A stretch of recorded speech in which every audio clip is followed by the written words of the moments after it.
Davom etamiz. Toshkent shahrida xavfsiz muhitni barpo etish hamda jamoat xavfsizligini ta'minlashga qaratilgan ustuvor vazifalar ijrosi doirasida Bojxona qo'mitasi tomonidan Sergeli tumanida tizimli amaliy chora-tadbirlar olib borilmoqda. Mazkur yo'nalishdagi ishlar haqida navbatdagi lavhamizda tanishasiz.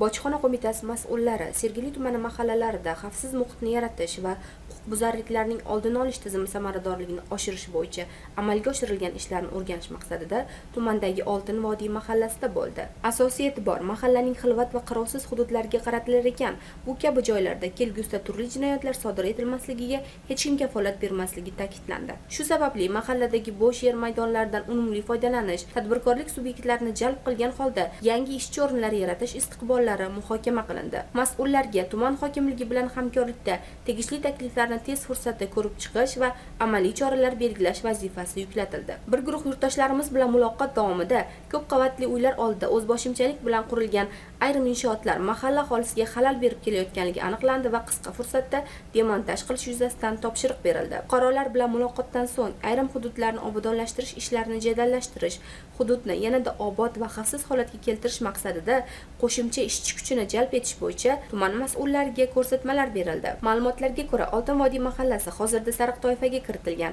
Mahallada ijtimoiy xavf guruhiga kiruvchi fuqarolar bilan manzilli ishlash, ularni ijtimoiy qo'llab-quvvatlash, bandligini ta'minlash hamda profilaktik chora-tadbirlarni kuchaytirish orqali mahallada barqaror ijtimoiy muhitni shakllantirish yuzasidan mutasaddilarga aniq topshiriqlar berildi. Shuningdek, mahallada mavjud infratuzilmaviy muammolar ham ko'zdan kechirildi. Xususan, 2016-yilda qurilgan mahalla binosining ta'mirtalab holatda ekani, isitish tizimi ishlamasligi, tom qismida suv o'tishi va devorlarda yoriqlar mavjudligi qayd etildi. Mahallaning asosiy ko'chalari va ko'p qavatli uylariga videokuzatuv moslamalari o'rnatishga bo'lgan ehtiyoj tahlil qilindi. Mahallalardagi ijtimoiy-iqtisodiy muhitni yaxshilash va aholi turmush sifatini oshirish borasidagi o'rganishlar joylarda davom etmoqda.